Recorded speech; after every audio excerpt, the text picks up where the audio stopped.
שלום לכולם, ברוכים הבאים לחלק השני של הרצאות השבוע ה-11 בקורס מבוא לחומרה למדעים להייטק.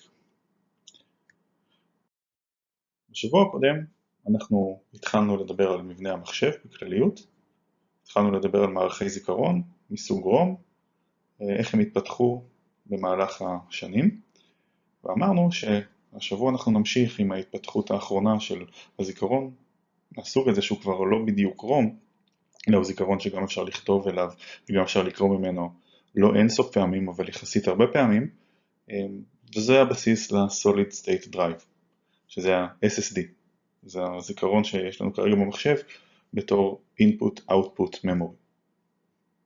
מזכיר Input-Output Memory זה הזיכרון הזה כאן. מסתכלים על המערך או מבנה המחשב הכללי, דיברנו על הרום, על ה-EEPROM, שזה איזשהו שדרוג אלקטרוני שלו, והוא הסבא של ה-SSD, שזה הכונן הקשיח המודרני. אין יותר פלטות מסתובבות עם חומר מגנטי כמו פעם, היום כל המחשבים המודרניים משתמשים ב-SSD, בטלפונים שלנו, זה גם אותה טכנולוגיה אגב של פלאש דרייב כמו דיסק און קי, שם פשוט זה יותר איטי, אבל זה מבוסס על אותו רעיון. אנחנו נתחיל לראות איך הזיכרון הזה בנוי.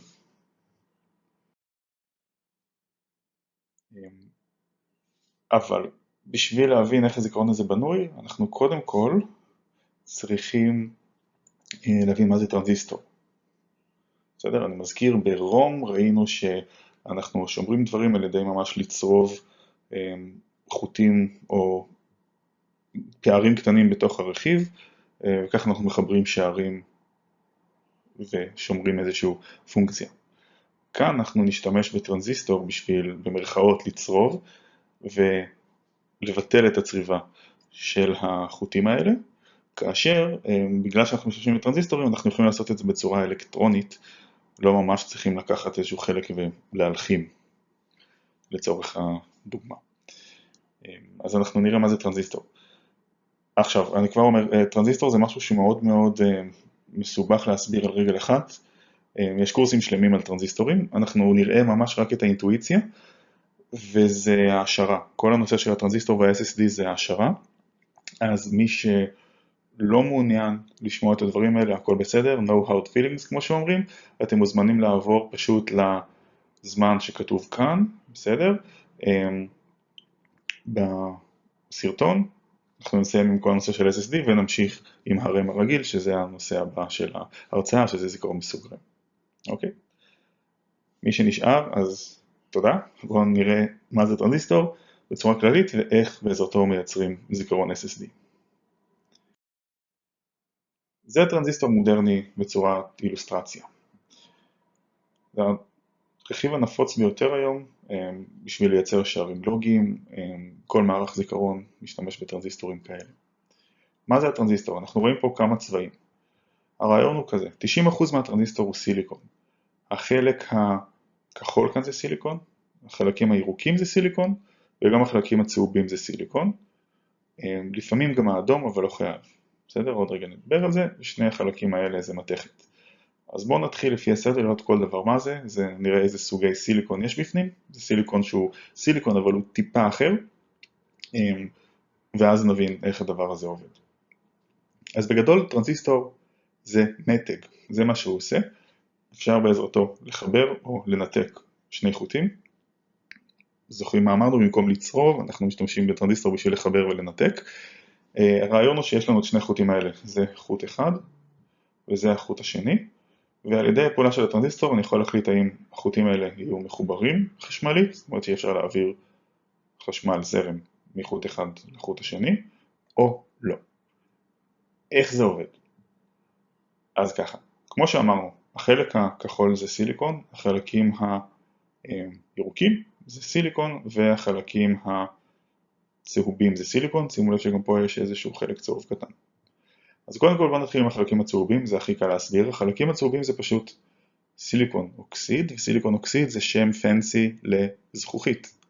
נכון? תמיד כשאנחנו ילדים הולכים עם הבית ספר ליום כזה במוזיאון הארץ או מה שזה לא יהיה, ויש שם איזה נפח זכוכיות, ואז אומרים לנו סיליקון זה זכוכית. זה חול, כן, סיליקון זה חול, חול זה סיליקון וחול זה זכוכית. אז נכון, זכוכית זה סיליקון או חול שמאבדים אותו בצורה מסוימת, ואז מקבלים את הפרמטרים הפיזיקליים והכימיים של זכוכית, שאחד מהם זה שזכוכית מבודדת חשמל בצורה מאוד מאוד טובה. אז הרעיון הוא שאנחנו עוטפים את כל הטרנזיסטור שלנו במסגרת הזאת, גם כאן יש את המסגרת הזאת, כן? זה פשוט חתוך בשביל שנראה מה יש בפנים, בשביל לבודד אותו מהעולם, וגם כאן שימו לב שיש שכבה מאוד דקה של הזכוכית הזאת, כי אנחנו רוצים לבודד גם את החלק הכחול כאן למטה מהגייט, מהשער האדום. זה הרעיון של החלק הצהוב הזה. אוקיי? עכשיו, מה זה החלק הכחול? החלק הכחול זה סיליקון רגיל. עכשיו, סיליקון זה מה שנקרא מוליך למחצה. מה זה מוליך למחצה? מוליך למחצה זה חומר שלכשעצמו הוא כמעט כמו מבודד, הוא כמעט לא מוליך, שזה סיליקון. כן, זה סיליקון, אם ניגע עכשיו חול, ננסה להעביר לכו זרם חשמלי, לא נקבל כלום. אבל אפשר בעזרת שינוי מאוד מאוד קל בחומר, משנים משהו מאוד קטן, דוחפים אליו טיפה, ממש טיפה של חומר אחר, אפשר לגרום לו להוליך, וככה אני יכול להחליט עד כמה הוא מוליך ומה הוא מוליך. מה זאת אומרת מה הוא מוליך? האם הוא מוליך, נקרא לזה אלקטרונים, שזה נושאי מטען שליליים, או נושאי מטען חיוביים. בסדר? שזה קצת קשה להסביר על רגל אחת, אבל תחשבו על זה שזה משהו שהוא הוא רוצה למשוך אלקטרון. אם אני רוצה למשוך אלקטרון, אז אני כאילו, יש לי משהו שהוא במרכאות חיובי. אז נסתכל שנייה על החלק הכחול כאן.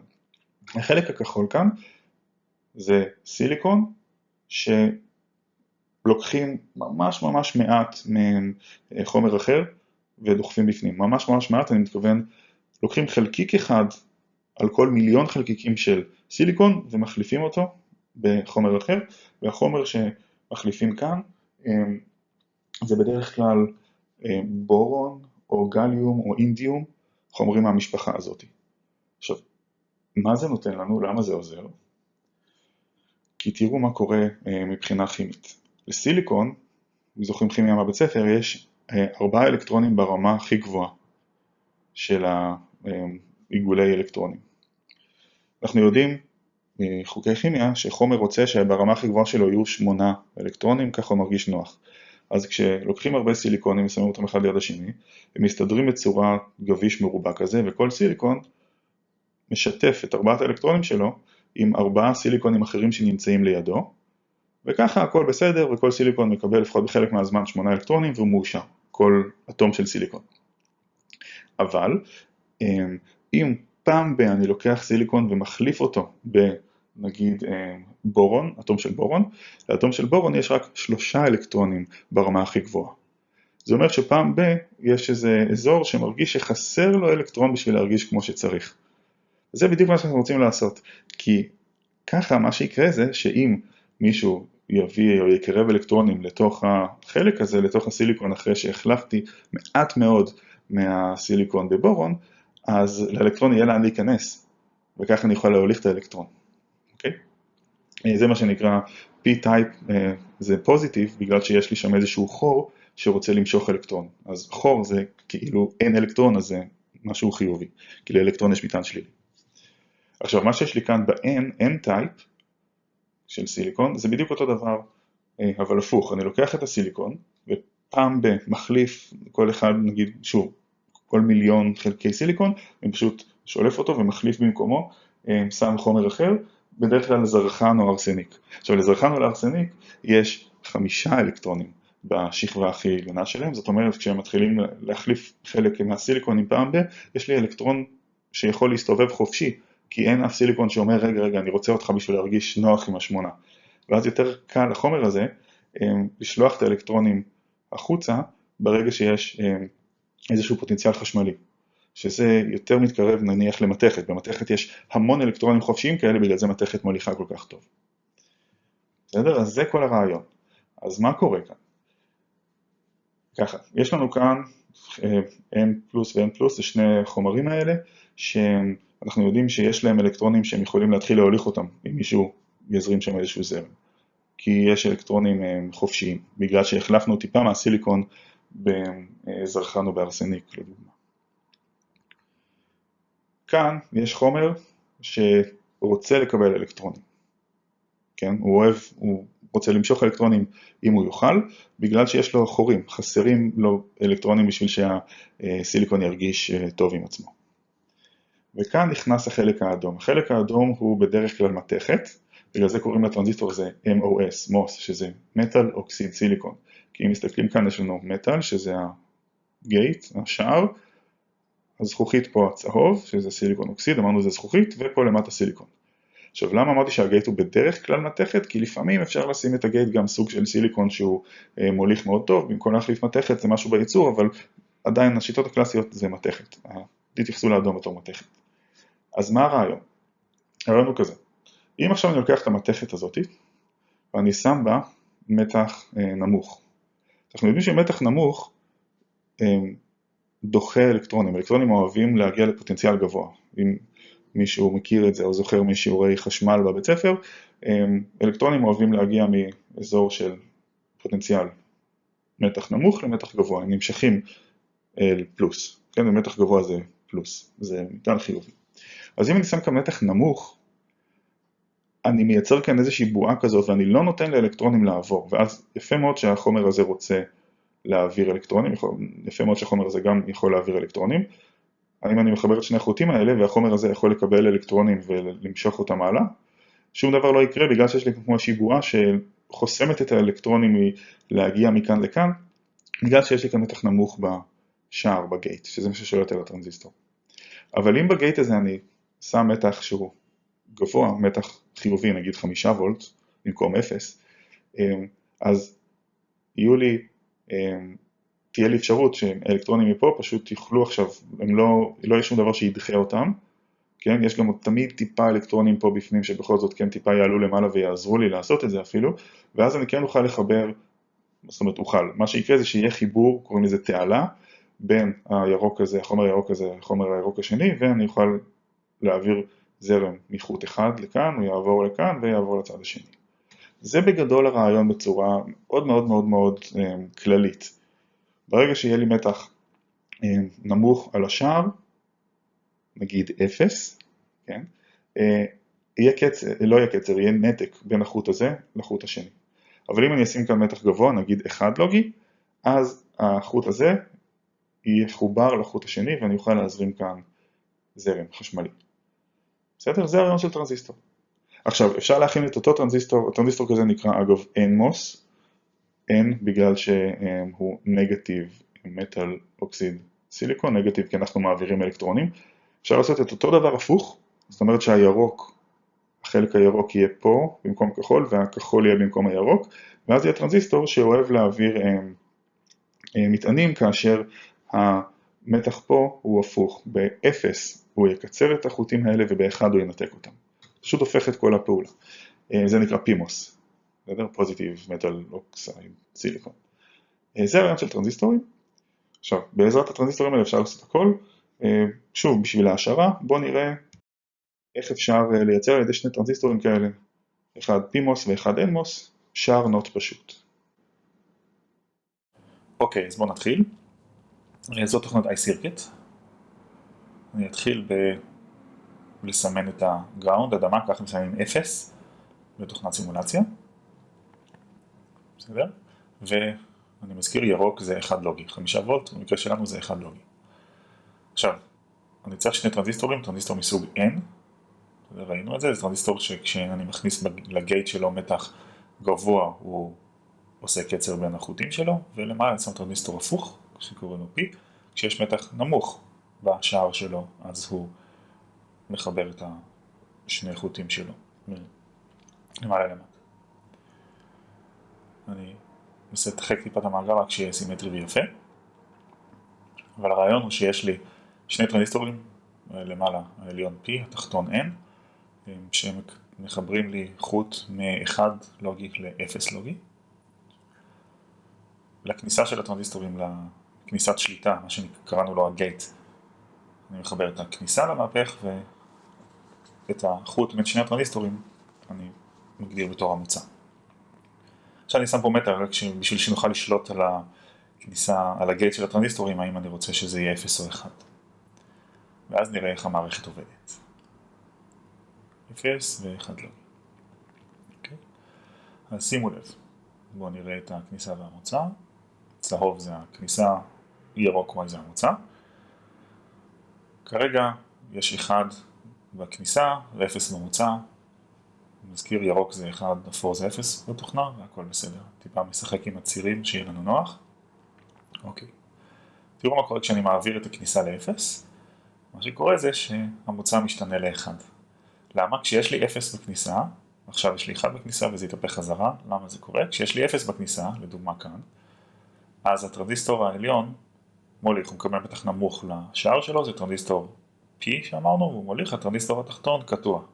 ואז Y היה מחובר למעלה, ל-1. עכשיו אני עושה את זה הפוך, כן? כשאני מכניס 1 בכניסה, אז הטרנזיסטור התחתון הוליך והעליון היה קטוע, וככה כשאני מחזיר, הלוך חזור, יצרתי מהפך. עכשיו זוכרים שאמרתי שהמהפך חייב תמיד להיות מחובר לחשמל בשביל לתת תשובה? אני חייב את המתח האחד למעלה בשביל שכל המעגל הזה יעבוד. אם אני מכבה את המתח למעגל, לא משנה מה יש בכניסה, המוצא תמיד יהיה 0. עכשיו אנחנו יכולים להמשיך לאיך משתמשים בטרנזיסטורים האלה בשביל מה שאנחנו רוצים לעשות, שזה זיכרון מסוג Solid State Drive. אז זה טרנזיסטור מהצד. במקור מהקורס מעגלים אלקטרונים ספרתיים של הנדסת חשמל. ומה הרעיון כאן?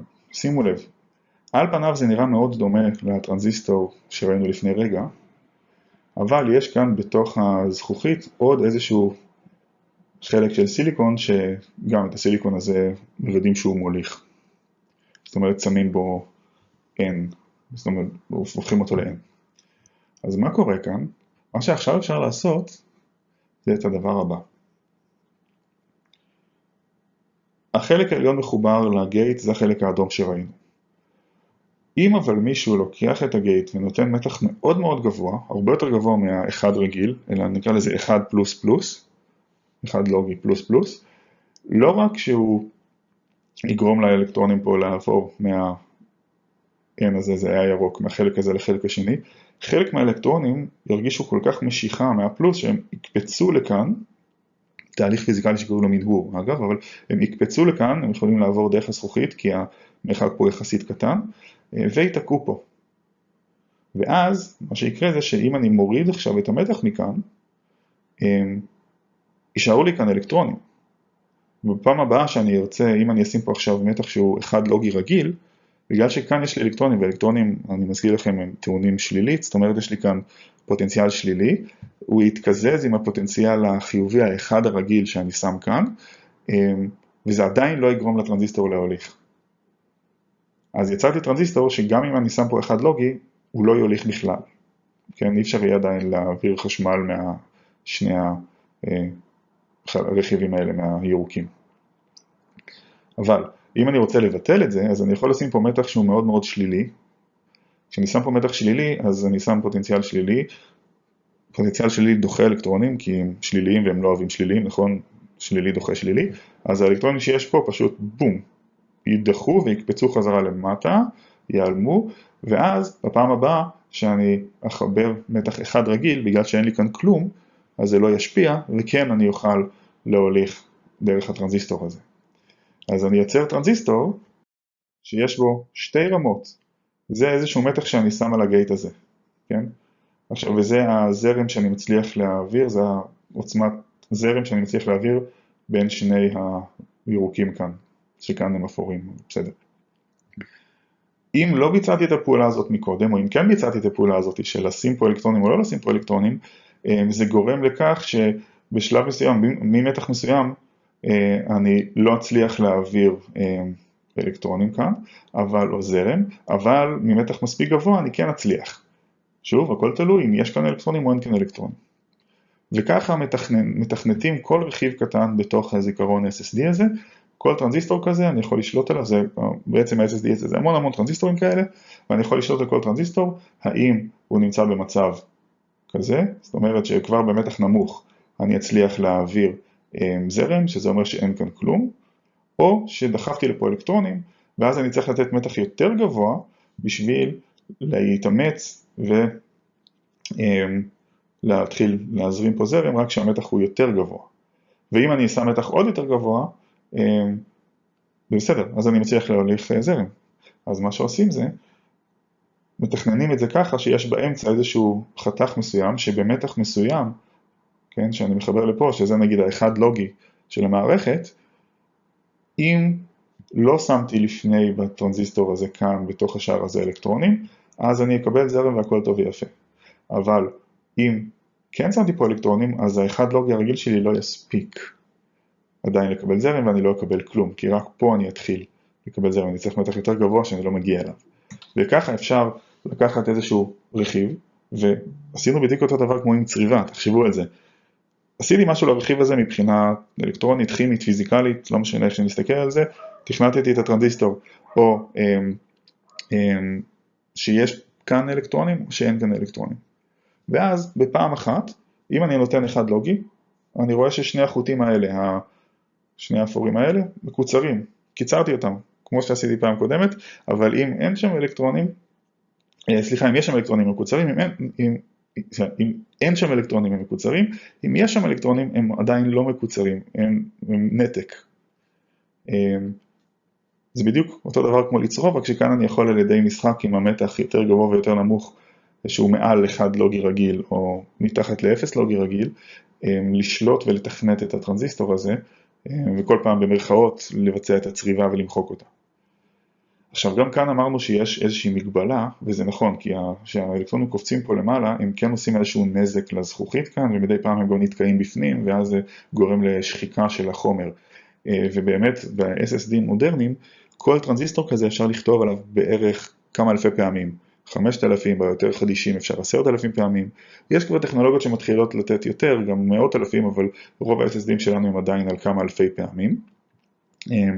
אז איך ביום יום זה עובד?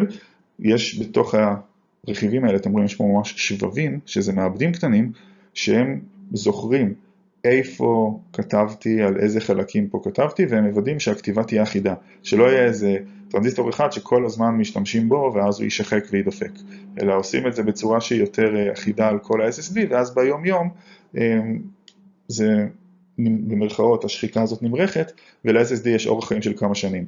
אבל תיאורטית, אני ממש לא ממליץ לכם לבדוק את זה, אבל אם תיקחו עכשיו נגיד את ה-SSD שלכם, או דיסק און קי, או אייפון, כל מה שתעשו, סמסונג, לא משנה, כל מה שתעשו כל היום, זה להעתיק קובץ ענק, הלוך חזור, אז אחרי איזה שבוע-שבועיים אתם כן תהרסו את ה-SSD שלכם. אוקיי? אז זה הרעיון ב-SSD. טוב. שוב, כל הנושא של SSD והטרנזיסטורים הייתה השערה, אם זה מעניין מישהו בשמחה, אתם יכולים לפנות אליי וניכנס יותר לעומק, אבל זה לא כל כך הסקופ של הקורס. היה חשוב לי להעביר את זה כי זה ההתקדמות המודרנית שהתחילה בזמנו מהרום ומה-EPROM, הרום שאפשר לתכנת אותו במקום ממש פיזית לצרוב. עכשיו אנחנו חוזרים לנושאים שלנו. RAM זה Random Access Memory. אני מזכיר לכם שבהתחלה ראינו את כל המבנה מחשב, כן? אז דיברנו על ה-ROM, דיברנו על ה-SSD, וראינו שזיכרון העבודה של המחשב הוא RAM. ה-Random Access Memory זה זיכרון עדיף, נכון? הרעיון ב-SSD, שגם אחרי שאין יותר חשמל, אני ניתקתי את החשמל מהמערכת, הטרנזיסטור נשמר, זאת אומרת, מה שראינו על השער הצף שם, על הסיליקון הצף בתוך הזכוכית, אם יש שם אלקטרונים או אין שם אלקטרונים, כל עוד לא שיניתי את זה עם מתח מלמעלה, זה נשאר קבוע, וככה הטרנזיסטור הזה שומר את המצב שלו, ככה הוא שומר את הביט. בזיכרון מסוג RAM, זה מבוסס על דלגלגים, זה בדיוק מה שראינו, ובדלגלג, כשאני מכבה את המתח, אז מה שיש בדלגלג נמחק, כי כל השערים הלוגיים הם לא סתם מוציאים 1 אם יש להם 0, הם מוציאים 1 כי הם מקבלים מתח מאיפשהו, כן, מתח ההפעלה של הרכיב. אבל זיכרון הזה יכול להיות מאוד מהיר, ולכן משתמשים בו בתור לזיכרון פעולה. אז עכשיו אנחנו נדבר על RAM. מה זה RAM? יש שני מבנים עיקריים לזיכרון RAM, אני מזכיר RAM זה זיכרון עדיף, ווליטייל, בסדר? זה אומר שברגע שמכבים את החשמל, מה שיש שם נמחק. זה זיכרון העבודה של המחשב. סוג אחד זה מה שנקרא SRAM, שזה Static RAM. הוא מאוד מהיר, אבל מאוד יקר, ולוקח הרבה שטח על השבבים. למה? כי צריכים 6 טרנזיסטורים בשביל ביט אחד.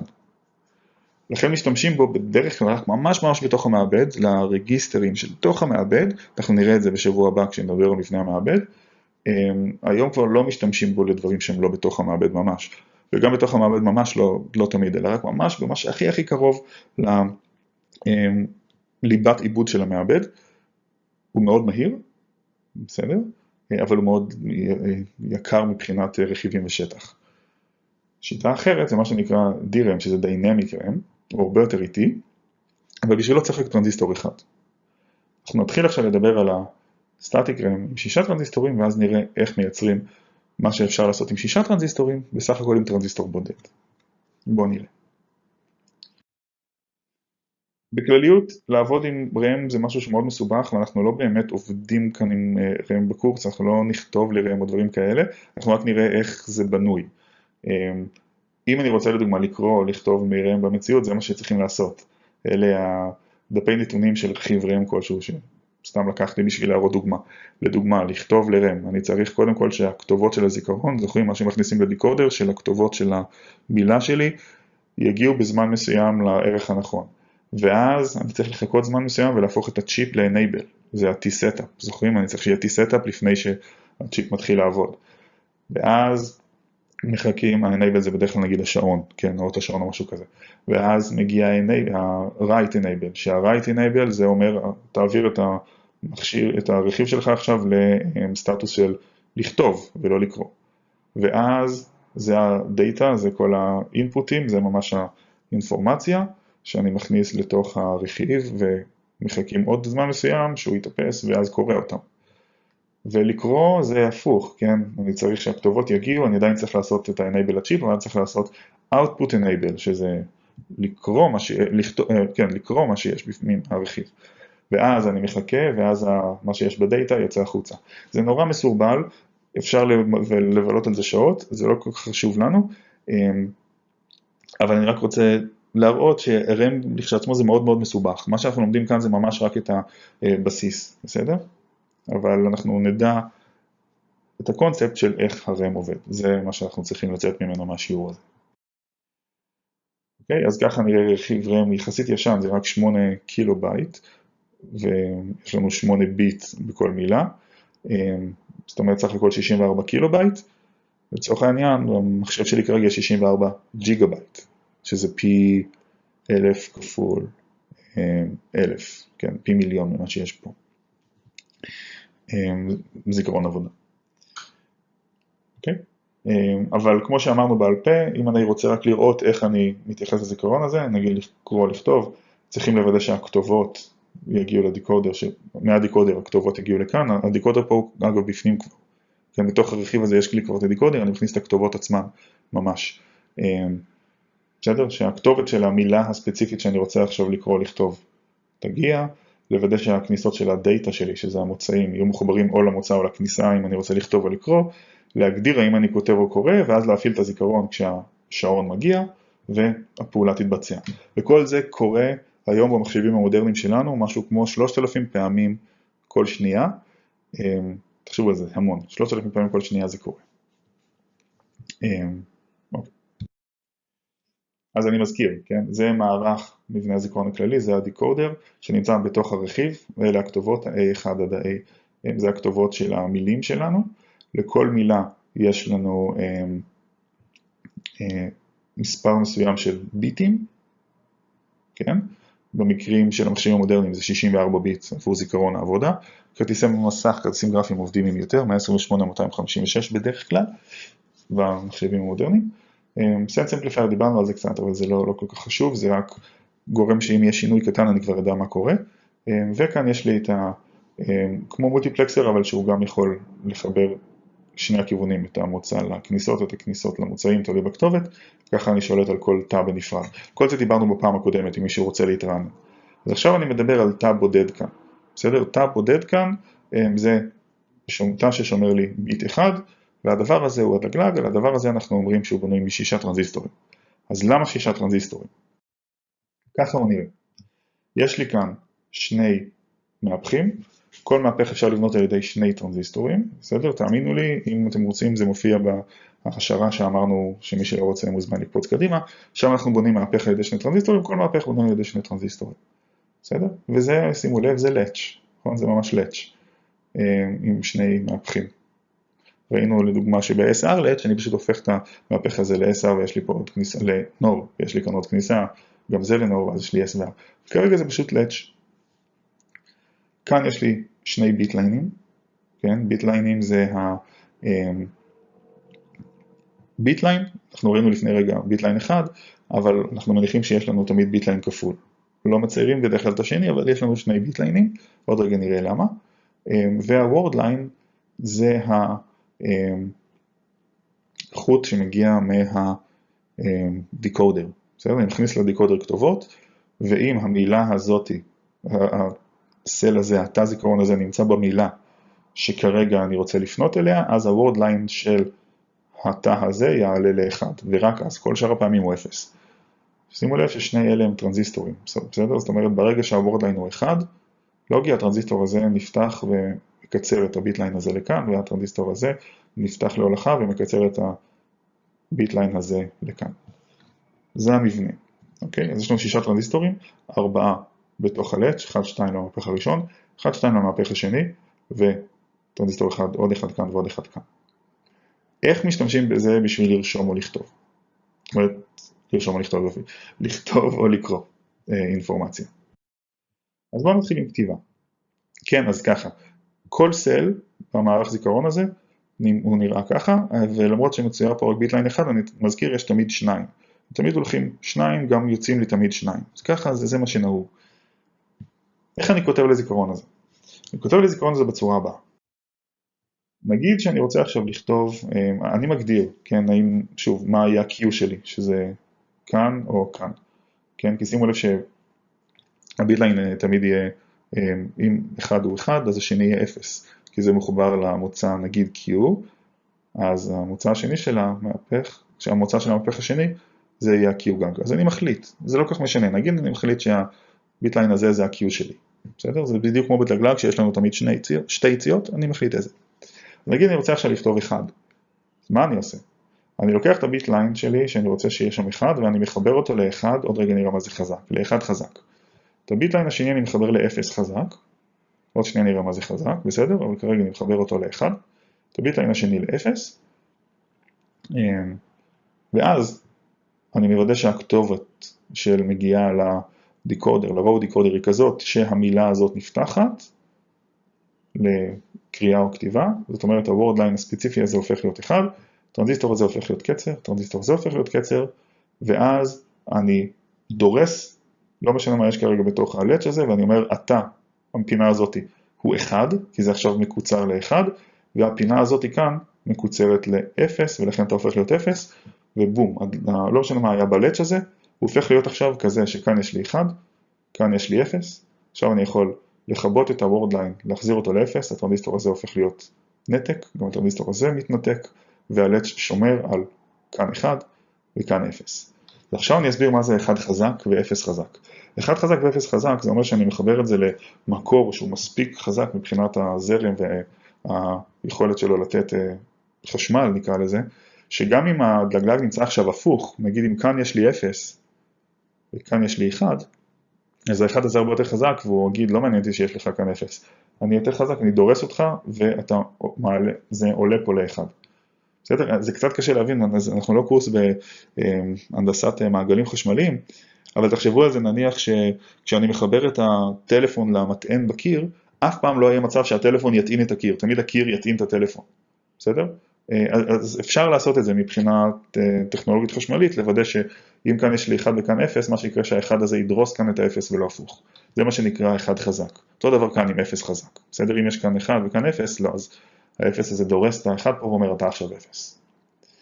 זה הרעיון של הכתיבה. בסדר? וככה אני כותב בתא אחד מה שיש לי, אז איך זה הולך בזיכרון? במערכות החדשות יותר של המחשבים אפשר לכתוב את כל המילה ביחד, במערכות היותר ראשונות, עושים את הפעולה הזאת על המילה שאני רוצה, אבל על כל תא בנפרד, בסדר? זאת אומרת, פותחים את הוורד ליין, אבל אז לוקחים את הדאטה, מחברים אותו תא הראשון, השני, השלישי, הרביעי, לפי הסדר, ככה 64 תאים, כן, לפי הכתובות של הקולום דיקודר, שראינו שזה בעצם כמו מולטיפלקסר דו-כיווני, שיכול גם להוציא וגם להכניס אינפורמציה, בהתאם לכתובת. ככה אני רושם את כל המילה. בסדר? ככה אני רשמתי את המילה בזיכרון, אני יכול אחרי זה לעבור הלאה, לרשום מילה אחרת או לקרוא בהמשך, וכמובן, כל עוד יש חשמל במערכת, זאת אומרת שהמהפכים האלה שניהם עובדים כמו שצריך. למה צריכים חשמל? בשביל שהם ישמרו מה שצריך. אגב, שוב, אם תראו אם זה מעניין אתכם, תוכלו לראות את החלק שאפשר לדלג עליו, שם כשאנחנו בונים מהפך על ידי שני טרנזיסטורים, רואים למה צריכים חשמל, שזה יקרה. זאת אומרת מתח, בשביל שזה לא יתאפס. אבל תוכלו להאמין לי פשוט. יופי, ככה כותבים. עכשיו, איך אני קורא? אז לקרוא זה משהו שהוא די דומה, קצת אחר אבל די דומה. בשביל לקרוא אנחנו עושים משהו כזה. הפעולה היא דומה. בהתחלה, שימו לב, אני מטעין את שני הביטליינים משני הצדדים לחצי חלש. מה זה חצי?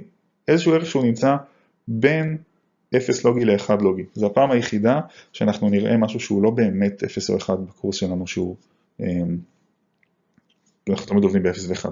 כן, מטעינים פה משהו, וזה גם זמן מאוד קצר, שמים פה משהו שהוא חצי, בין 0 ל-1. בסדר? אני שם פה את שניהם, עוד רגע אני אסביר עוד פעם למה זה חלש. ואז עכשיו מגיעה הכתובת מה-row address, אני מעלה את ה-word line ל-1, שני הטרנזיסטורים האלה עוד פעם מתחילים להוליך, מקצרים את החוט הזה לכאן ואת החוט הזה לכאן. מה שיקרה עכשיו, אם יש כאן 1, זה אומר שכאן יש 0, נכון? ואם כאן יש 0, זה אומר שכאן יש 1. מה יקרה? אם כאן יש 1, כאן יש 0 חלש. זוכרים מה שאמרנו קודם, חזק דורס, אז אם זה חלש, זה אומר שכאן האחד פה יותר חזק, אז האחד פה ידרוס את החצי, ואז הוא יגיד, לא, לא, לא, לא, אני לא רוצה שתהיה חצי, אני 1, הוא מתחיל להעלות אותו לכיוון 1, בסדר? והצד השני, כאן יש לי 0. אז אם כאן יש לי 0, כאן יש חצי חלש, אז ה-0 כאן אומר, לא, לא, לא, לא, מה פתאום אתה חצי חלש? אני 0 חזק, אני מתחיל להוריד אותך לכיוון ה-0. שוב, זה יכול להיות סימטרי והפוך, כן? אם יהיה כאן 0 וכאן 1, יהיה אותו דבר הפוך. עכשיו, מה שקורה, בואו נחזור לדוגמה שלנו, אז אם כאן יש 1 וכאן יש 0, אז החצי החלש הזה יתחיל לעלות לאט לאט לכיוון 1, והחצי החלש הזה יתחיל לרדת לאט לאט לכיוון 0. עכשיו, בסוף זה ירד לבד והכל טוב ויפה, אבל בגלל שאני רוצה שהקריאה תהיה מאוד מהירה מהזיכרון, כי אני רוצה שהזיכרון יעבוד מהר, כאן בדיוק נכנס לי ה-Sense Amplifier, שאמרנו שנדבר על זה, אז הגיע הזמן שמדברים על זה. ה-Sense Amplifier הזה, זה חישה, זה מגבר חישה. הוא לוקח את שני הביטליינים האלה, שהוא בהתחלה קבע אותם להיות חצי חלש וחצי חלש. והוא מספיק שהוא רואה שאחד מהם טיפה מתחיל לעלות ואחד טיפה מתחיל לרדת, הוא אומר, אוקיי, סבבה, הבנתי, אני יודע כבר איפה 1 ואיפה 0, תודה רבה, לא צריך יותר, next, אני מדווח למטה איפה 1 ואיפה 0, וממשיך הלאה. בסדר? אז הרעיון שיש לסנס אמפליפייר הזה, זה בשביל לגרום לזיכרון לעבוד יותר מהר, כי לא צריכים לחכות ממש את כל הזמן השהיה, עד שזה יעלה ל-1 בדוגמה שלנו, עד שזה ירד ל-0 בדוגמה שלנו, או הפוך. בסדר? אז זה הרעיון, וככה אני קורא את מה שיש פה, שסיימתי לקרוא, אני מוריד את ה-word line ל-0, לנמוך, כן? יורד לנמוך זה יורד ל-0, וזהו. קראתי את התא. אז הכל טוב ויפה. וזה זיכרון מאוד יעיל, מאוד מהיר. מה הבעיה איתו? מה שאמרנו, הבעיה איתו, שאנחנו צריכים בשבילו 6 טרנזיסטורים, שזה המון עבור ביט בודד. כן? אני מזכיר 6 טרנזיסטורים, 2 כאן, 2 כאן, שזה 4, 5 ו-6. איך אפשר לעשות את זה על טרנזיסטור בודד? אז הרעיון הוא כזה. זה DRAM, Dynamic RAM, שהוא מבוסס על טרנזיסטור בודד. מה הרעיון? יש לי טרנזיסטור אחד בסך הכל, שמחובר ל-word line בצד אחד ול-bit line בצד השני. כאן אין לי את כל הדלגלג, את ה-latch, סליחה זה לא דלגלג, את ה-latch, ובצד השני עוד bit line וכאלה. יש רק טרנזיסטור בודד אחד. עכשיו כאן הוא מחובר לחוט, עם איזשהו סימון כזה, סימון הזה אנחנו קוראים קבל, קבל זה כמו סוללה קטנה. שוב, אנחנו אף פעם לא נשאל על זה בקורס הזה, זה לא קורס במעגלים חשמליים, אתם רק צריכים לקחת מכל ההרצאה הזאת את האינטואיציה, בסדר? אז לא להיבהל. יש כאן איזשהו קבל קטן. קבל זה כמו סוללה קטנה. וגם כאן יש איזשהו קבל על הביט ליין, בסדר? זה תמיד. לכל חוט יש איזשהו מתח חשמלי. אז מה קורה עכשיו? מה שקורה זה שכשאני לוקח את ה-word line והופך אותו לאחד, זאת אומרת הטרנזיסטור הזה הופך להיות קצר, הוא מחבר בין הצד הזה שלו לצד הזה, בין החוט הזה לחוט הזה, אוקיי? אם יש לי בביט ליין 1, אז הוא יעבור ויטעין את הסוללה הקטנה הזאת ל-1. ואם יש לי בביט ליין 0, אז מה שיש פה בסוללה הזאת יישפך לכאן, והוא ירוקן את הסוללה הקטנה הזאת ל-0. וזה קורה מאוד מהר. למה? כי הסוללה הזאת פה, הקבל הזה כאן, הוא מאוד מאוד מאוד מאוד מאוד מאוד קטן. זה קורה בעניין שממש בפיקו שניות. ככה אני יכול לשלוט מה יש כאן. אבל מה החיסרון של זה? היתרון הוא שאני צריך רק טרנזיסטור אחד, כן, הסוללה הזאת אפילו לפעמים לא צריך לייצר אותה, יותר מדי, רק עושים את הרגל הזאת של הטרנזיסטור קצת יותר שמנה, והיא משמשת כמו סוג של מיני סוללה. לא נכנסים בדיוק לחישובים, אבל אפשר לעשות את זה. מה הבעיה עם זה? הבעיה עם זה שכמו כל סוללה, היא לאט לאט מתרוקנת. עכשיו, בגלל שהיא כל כך קטנה, היא מתרוקנת יחסית נורא מהר. כן, קוראים לזה פריקה טבעית. אם עכשיו תיקחו את הטלפון הנייד שלכם, או את המחשב הנייד, ותחבו אותם ותשימו אותם חודש, בלי להשתמש בהם, תדליקו אותם אחרי חודש, ולפני שקיבלתם אותם, וידאתם שהסוללה היא על 100%, תדליקו אחרי חודש, תראו שהסוללה לא תהיה על 100%, תהיה על 95%, 90%, לפעמים גם יכול להיות 80 ומשהו אחוז, תלוי בסוג סוללה, תלוי בגיל של המכשיר. לסוללה תמיד יש איזושהי פריקה טבעית, היא לאט לאט מתפרקת, גם אם לא משתמשים בה. אז זה קורה גם כאן. כאן בגלל שהסוללה היא כל כך קטנה, זה קורה מאוד מהר. אז בשביל שהדבר הזה יעבוד, אני צריך כל כמה זמן, וכל כמה זמן זה משהו כמו 2,000 פעמים בשנייה, כן, זה המון זמן. איזה 2,000 פעמים בשנייה? סליחה, 2,000 מגהרץ או 1,000 מגהרץ, זאת אומרת 2,000 מיליון או 1,000 מיליון פעמים בשנייה, לוודא שאם יש פה אחד, אני צריך מחדש להטעין את הסוללה הזאת, הקטנה, את הקבל הזה. אז הזיכרון הזה, צריכים כל הזמן, גם אם אני לא רוצה כרגע לקרוא מתא מסוים, אני צריך כל הזמן שיש רכיב שרץ על כל הזיכרון, קורא מה יש בתאים ומיד כותב מחדש את מה שיש שם, רק בשביל לוודא שזה לא יימחק. ולכן זיכרון כזה מסוג רם, משהו כמו איזה 1% או 2% מהזמן, הוא לא שמיש למעבד או למערכת, בגלל שבערך ב1% או 2% מהזמן, יש רכיב שרץ ברקע כל הזמן ומרענן את כל התאים. וזאת בעיה, אבל כשעלות תועלת אומרים בסדר, 1%, 2%, זיכרון העבודה של המחשב, שזה הרם שלנו, הרם הראשי של המחשב, זה מקובל. ככל שאני מתקרב יותר ויותר לזיכרון שהמעבד צריך לעבוד איתו ממש ממש מיד, מה שנמצא הכי ליד הליבות של העיבוד של המעבד, שם זה כבר לא מקובל, כי זה מוריד מאוד את הביצועים, כי צריכים כל הזמן להמתין לרענון הזה, ושם אנחנו עובדים בסטטיק רם. בסדר? אנחנו נראה בדיוק איפה החלוקה הזאת נמצאת בשבוע הבא, כשנדבר על ממש מבנה המעבד. זהו. אז זה היה מבוא למערכי זיכרון. תודה רבה, אני מקווה שנהנתם, ועד הפעם הבאה. להתראות.